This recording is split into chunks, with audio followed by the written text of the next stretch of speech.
मानस के सहयोगियों को मेरा प्रणाम। आज की कथा रामचरितमानस के प्रथम सूक्त बालकांड के द्वार नंबर 98 से अपने कथा प्रारंभ करने जा रहे श्रद्धालु जन कथा का ध्यान से श्रवण करें। सुन नारद के वचन तो सब कर मिटा विषाद, क्षण मोह व्यापो सकल पुरु घर घर ये संवाद। सियापति राम जय जय राम, मेरे प्रभु राम सीताराम। प्रभु की कृपा भय सब काजू, जन्म हमार सुफल आजू। तुलसीदासी इस दोहे का भावा इसका रचते हैं। तब नारद के वचन सुनकर सबका विषाद मिट गया और क्षण भर में यह समाचार सारे नगर में घर घर फैल गया।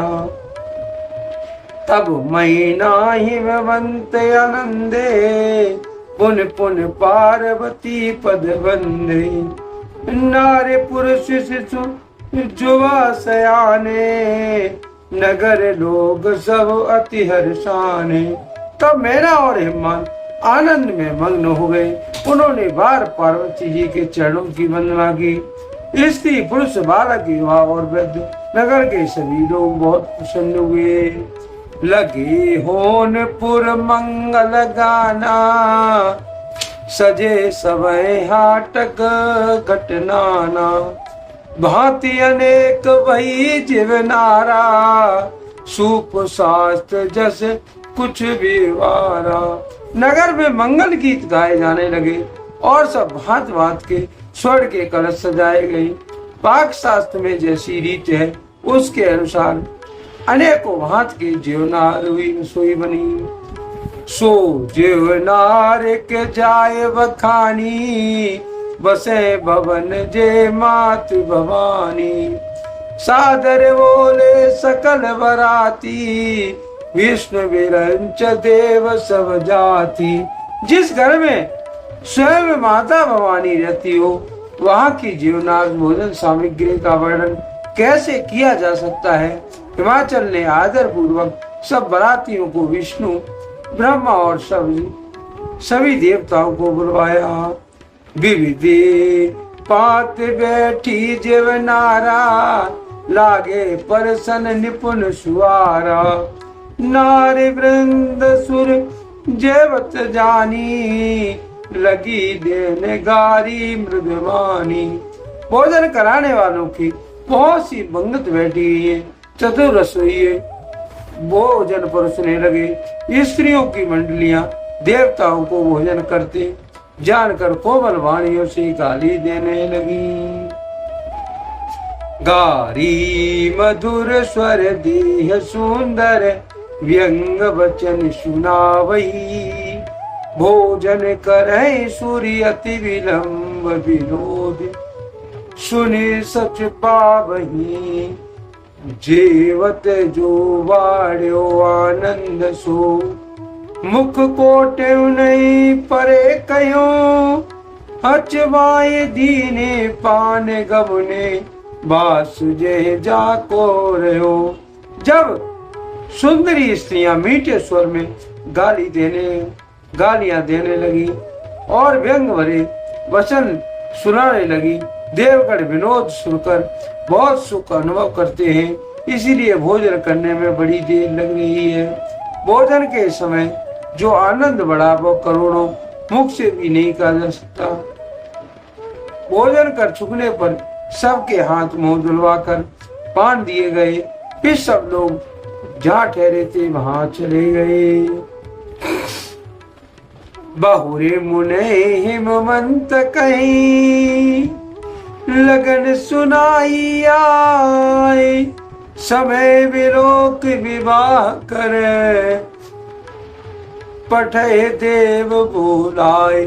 सियापति राम जय जय राम, मेरे प्रभु राम सीताराम। प्रभु की कृपा भय सब काजू, जन्म हमार सुफल आजू। तुलसीदासी इस दोहे का भावार्थ इस कर रखते हैं। फिर मुनियों ने लौटकर हिमान को लगन पत्रिका सुनाई और विवाह का समय देखकर देवताओं को बुला भेजा। बोध सकल सुर सादर लीने, सबे यथोचित आसन दीने।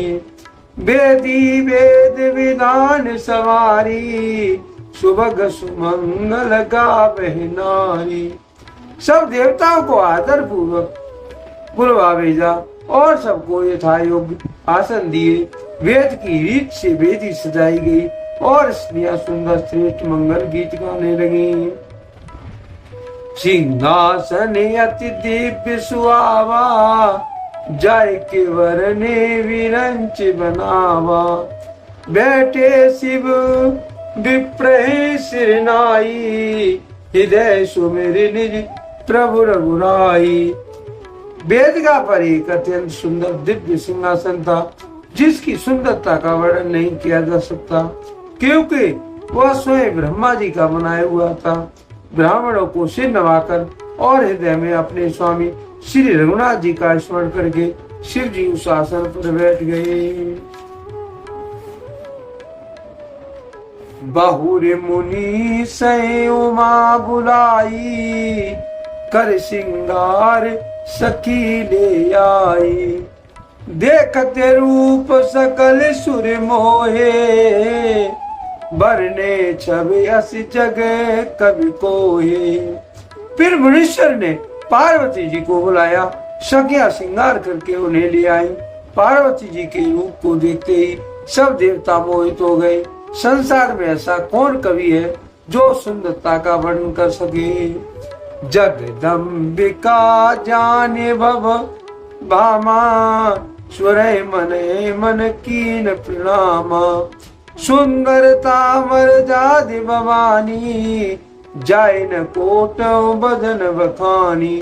पार्वती जी को जगदम्बा शिव जी पत्नी समझकर देवताओं ने मन ही मन प्रणाम किया। भवानी जी की सुंदरता की सीमा है, करोड़ों मुख से भी उनकी शोभा नहीं कही जा सकती। कोट हूँ बदन नहीं बने बरनत, जग जगन शोभा महा। सकुचय कहित श्रुति शेष सारद, मंद मति तुलसी का। छवि बखान माति भवानी गवनी, मध्य मंडप शिव जहाँ। अवलोक सकैन सकुच पति पद, कमल मन मधुकर कहाँ। जगत जननी पार्वती जी की मान शोभा का वर्णन करोड़ों मुखों से भी नहीं करते बनता। वेद शेषी और सरस्वती जी उसे कहते हुए सच्चा जाते हैं, तथा मंदबुद्ध तुलसीदास किस गिनती में है। सुंदरता और शोभा की खान माता भवानी के मंडप में बीच में जहाँ शिव जी थे वहां गई। वे संकोच के मारे पति शिव जी के चरण कमल को देख नहीं सकती, परंतु उनका मन रूपी मोरा तो वहीं रसपान कर रहा था। मुनि अनुशासन गणपति, पूजो शंभु भगवान। को सुन संशय करे, जन सूर्य अनादि जी जान। सियापति राम जय जय राम, मेरे प्रभु राम सीताराम। प्रभु की कृपा भय सब काजू, जन्म हमार सुफल आजू। तुलसीदासी इस दोहे का भावार्थ इसका लिखते, मुनियों की आज्ञा से शिव जी और पार्वती जी ने गणेश पूजन किया और मन में देवताओं को अनादि समझकर कोई इस बात को सुनकर शंका न करे कि गणेश जी तो शिव पार्वती जी की संतान है, अभी विवाह से पूर्व कहां से आ गए। ऐसा इसमें कहा गया है कि वो आदि गणेश जी थे। आज के लिए कथा का यहीं पर विराम दिया जाता है। यदि मुझसे पढ़ने में कोई त्रुटि हो गई हो तो राम शिवक जानकर मुझे क्षमा करें। यदि आपको रामचरितमानस की यह कथा पसंद आई हो तो कमेंट में जय श्री राम अवश्य लिखें और कथा का शेयर करिए। धन्यवाद। जय श्री राम।